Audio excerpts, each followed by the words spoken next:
j'ai été estomaqué que l'on justifie certaines hérésies politiques par des terminologies qui n'honorent point un peuple. Finalement, la RDC vivra des produits de mendicité. Justifier les dépenses du voyage, dire que tous mes voyages ont produit autant. Mais est-ce qu'on va diriger le pays avec les donations? Va-t-on diriger le pays avec des dons et legs? On va diriger le pays avec la mendicité de gauche à droite? Le pays devrait être dirigé avec la production locale. Il y a la Gécamine qui doit produire, la MIPA qui doit produire, Sengamine, Kilomoto. L'agriculture doit être au rendez-vous. C'est ça qui va nous donner l'argent et nous épargnerait des éventuels déplacements inutiles qui en fait bradent finalement la souveraineté d'un peuple. C'est bien beau d'affirmer, d'avouer, de se targuer la poitrine, d'avoir amené une enveloppe par le fait de la main tendue à recevoir de gauche-droite. C'est bien beau de le dire, mais quelle est la quintessence de la pensée? Le concept est finalement, il veut dire, le pays fonctionnera sur base, se développera avec les aides et non avec la production. C'est ce que ça veut dire, autrement dit. C'est ce que ça veut dire. Par ailleurs, dans le même speech, des propos peu recommandables, dignes d'un homme d'État, qualifier les gens d'endoki, tout ça, c'est désagréable. C'est pas du tout recommandable. En tout cas, moi, je ne sais pas s'il y a un service de communication qui peut désormais se lever autour du chef.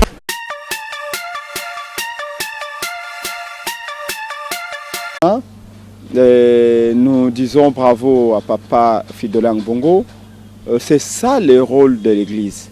Et regardez très bien, tous les cardinaux, ça, en commençant par Monseigneur, plutôt cardinal Etiu en 2006, avait dénoncé la fraude.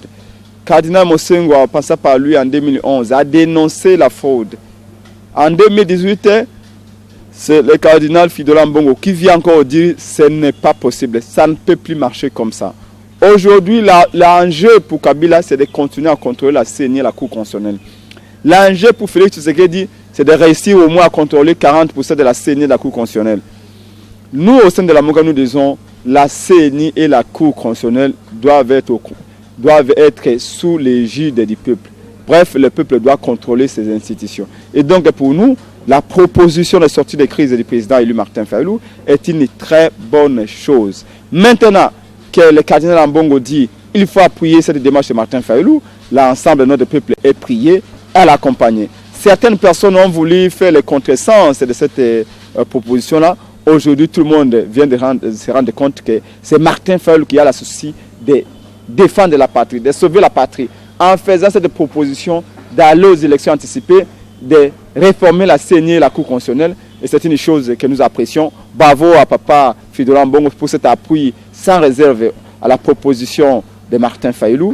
Et je crois que la patrie va gagner cette proposition. C'est un observateur averti. N'oubliez pas qu'ils avaient le plus grand nombre de témoins possible. Et croyez-moi, quand il dit que nous devons avancer, ça veut dire quoi? Ça veut dire Martin Fayulu doit arriver à un moment donné où il fait des propositions. Voilà pourquoi il dit, au départ c'était la vérité des urnes. La vérité des urnes. Mais là, le président Martin Fayulu dit, je ne reste pas avec la vérité des urnes. Maintenant, j'avance en disant, voici ma proposition. Et c'est la marque des hommes d'État. Et bravo au président Martin Fayulu et bravo également au Fridolin Ambongo qui pense que de cette proposition, la patrie peut trouver un avenir meilleur que celui qui lui est présenté actuellement.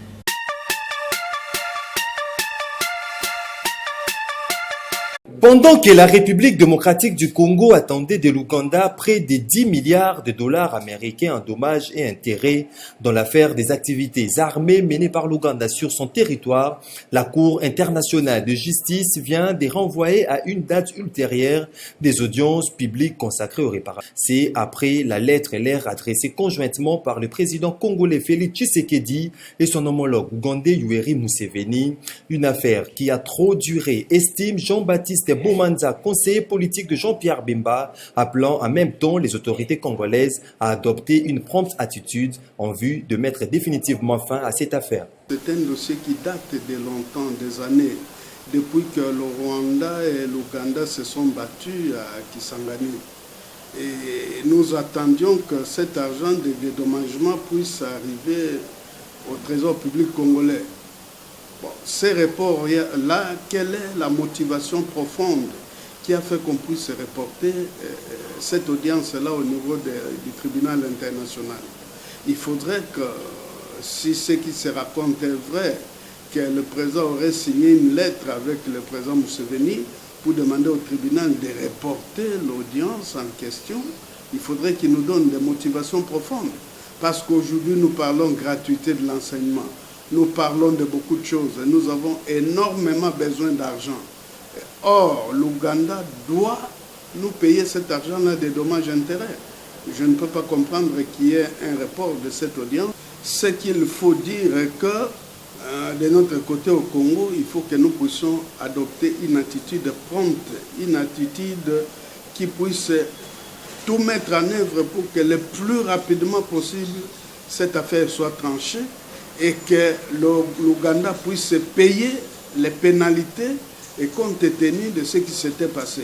Et ici, je réitère le fait que ça ne doit pas être seulement l'Ouganda, le Rwanda aussi. Parce que nous n'avons pas compris, il y avait 2 plaintes contre l'Ouganda et contre le Rwanda, mais le régime passé avait retiré la plainte contre le Rwanda pour des raisons que nous ignorons. Il faut qu'on renouvelle la plainte contre le Rwanda aussi, parce qu'il n'y avait pas que l'Ouganda, il y avait le Rwanda aussi.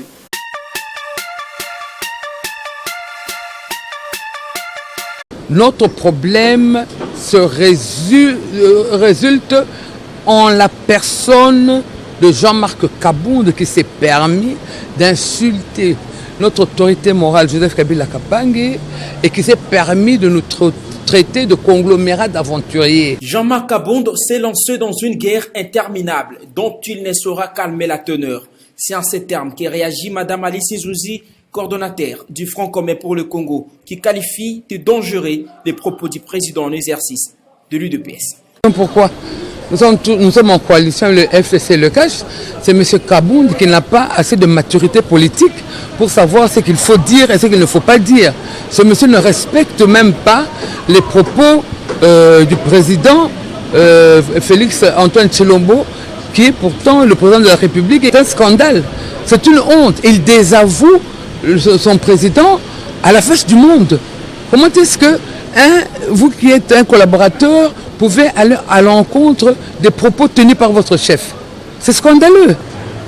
Alors que le grand aventurier, c'est lui, qui ne sait même pas, qui n'a même pas un minimum de politesse pour une personnalité qui a géré ce pays pendant des années, qui a présidé à la destinée de 92 millions de Congolais pendant des années et qui a remis, qui a fait une passation de pouvoir civilisée avec le président de son parti, l'actuel président de la République, et qui, mon Dieu, n'a jamais parlé de façon négative sur le président Tshisekedi. Ces deux personnalités sont des personnes matures, ce sont des hommes d'État. C'est M. Kabound qui doit revoir ces leçons. Mais comment trouver la solution à cette crise? Madame Alusi Zouzi répond.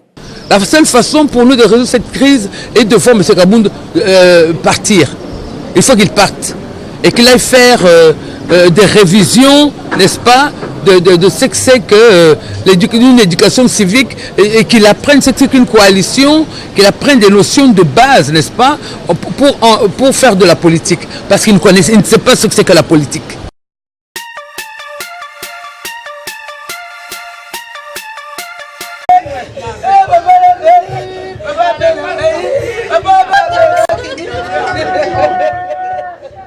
Levé ce mercredi 13 novembre 2019 de la dépouille mortelle de l'abbé René Okitundu Avoki, frère biologique du sénateur Léonard Okitundu, à la morgue de l'hôpital du cinquantenaire de Kinshasa. Sur place, plusieurs personnalités politiques, religieuses, aussi les collectifs des amis de Léonard Okitundu conduits par son coordonnateur, le député national André Tambwe Katambwa, l'ont rendu les hommages à leur manière.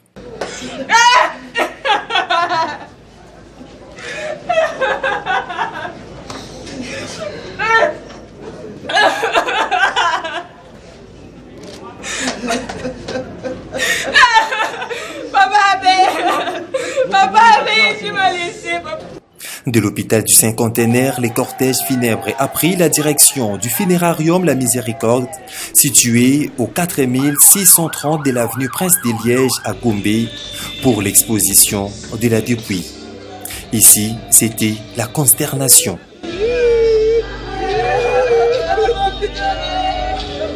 L'abbé René Okitundu Avoki a occupé plusieurs fonctions et obtenu plusieurs titres, entre autres docteur en économie de l'Université de Liège, président délégué du comité diocésain, curé de la paroisse Saint-Paul de Benadi-Bélé, doyen de la faculté d'économie et gestion à l'Université Notre-Dame de Tchoumbé, aussi professeur à l'Université de Bukavu.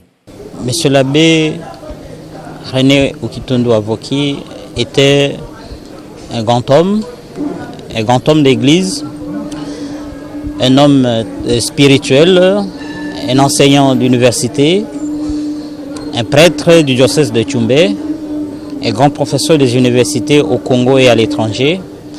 Mais pour nous, le club des amis du patriarche Léonard Okitundu, c'était notre père spirituel et nous l'avons perdu. Il a incarné l'unité de la famille Okitundu depuis la disparition de Papa Okitundu, le père, et il a incarné également celui qui sait adoucir le tempérament de chacun des membres de sa famille. Donc c'est l'homme modèle en termes de nature réconciliatrice de l'humain. Notez par ailleurs que la dépouille mortelle de l'illustre disparu quittera Kinshasa jeudi pour les diocèses de Tchoumbé dans la province du Sankuru, où auront lieu le deuil principal et l'inhumation.